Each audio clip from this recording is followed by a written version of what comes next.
दुर्भाग्य है सबके लिए, देश में कानून और व्यवस्था है। अब्बास कासगंज जेल में बंद हैं।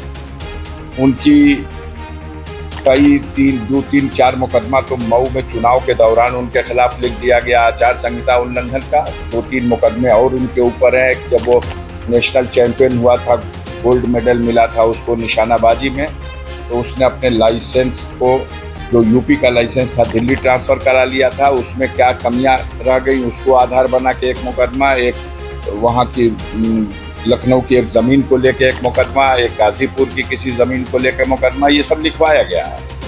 ज़्यादातर मामलों में उसकी जमानत हो गई है। 2 मामले ऐसे रह गए हैं जिसमें अभी एप्लीकेशन उसकी हाई कोर्ट में पेंडिंग है।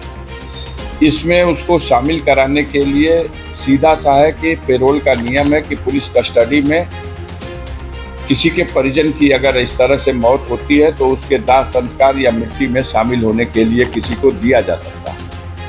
इस आधार पर हाईकोर्ट में दरखास्त दी गई, लेकिन अफसोस ये रहा कि जिस कोर्ट में ये दरखास्त पड़ी और जहाँ सुनवाई होनी थी, चूँकि वो एमएलए हैं इसलिए एमपी एमएलए कोर्ट में ही सुनवाई हो सकती है, तो वो कोर्ट उस दिन बैठी ही नहीं। सुबह में बताया गया कि लंच में बैठेंगे, लंच में बताया गया कि आज जज साहब बैठेंगे। तो जब बैठेंगे नहीं तो डिसाइड नहीं हुआ, और जब डिसाइड नहीं होगा, आदेश नहीं होगा, तो जेल से निकल के आएंगे कैसे?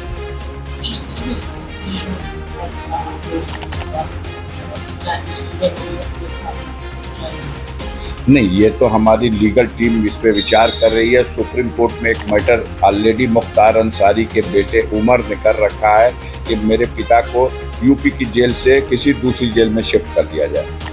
और पहले भी सुप्रीम कोर्ट ने जब पंजाब की रोपड़ जेल से भेजा था मुख्तार को यूपी की जेल में, तो उस वक्त ये डायरेक्शन दिया था कि इसके स्वास्थ्य संबंधी इलाज पर गंभीरतापूर्वक जेल सुपरिटेंडेंट को जिम्मेदारी निभानी है और आवश्यकता पड़े तो कहीं भी भेज के इलाज कराना है। तो वो इस जेल स्टैंड कर रहा सुप्रीम कोर्ट का आर्डर। नया आर्डर जब ये हुआ तो इन्होंने स्टेट को नोटिस की सुप्रीम कोर्ट ने। स्टेट ने बेअदबी दी कि मुख्तार की यूपी के जेल में बहुत ही अच्छी सुरक्षा की व्यवस्था है। क्या क्या व्यवस्था है पूरा विवरण लिख करके दिया। माननीय सर्वोच्च न्यायालय ने उनको डायरेक्शन दिया कि ये जो व्यवस्था है इसकी फिर से समीक्षा किया जाए और आवश्यकता किसी और चीज़ की है तो इसमें और वो सुरक्षा बढ़ाई जाए, और इस दरमियान में उनके स्वास्थ्य संबंधी सुविधाओं पर भी विशेष दृष्टि रखी जाए। उसके बाद ये हुआ है। 8 घंटे और 10 घंटे में व्यक्ति आता है, आईसीयू में भर्ती होता है, आईसीयू से वापस जेल में जाता है, जब वो व्यक्ति चलने फिरने की भी स्थिति में नहीं है। तो ये पूरा वेल प्लान्ड है और पूरी तरह से मिल करके इस तरह से ऐसा किया। बैठा होते तो हमारा ये डिस्टर्ब ना होता। बैठ जाइए, हम बात कर लेंगे, आप इनको कहिए बंद करा दें।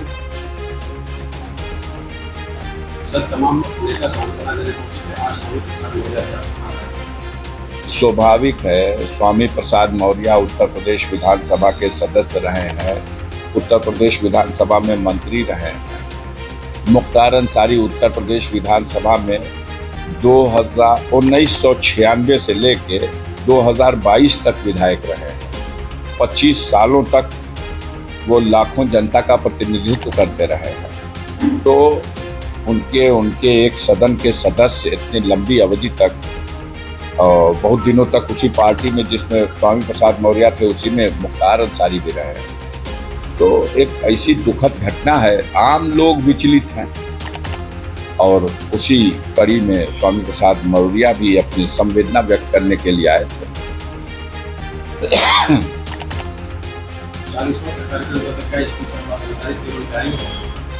देखिए, कोशिश की जाएगी, अभी से कुछ नहीं कर सकते। हम 40 दिन का इंतज़ार नहीं करेंगे। हम तो चाहेंगे कि हफ्ते 2 हफ्ते के अंदर हम जमानत, रेगुलर जमानत पर भी उसको निकालने की कोशिश करें।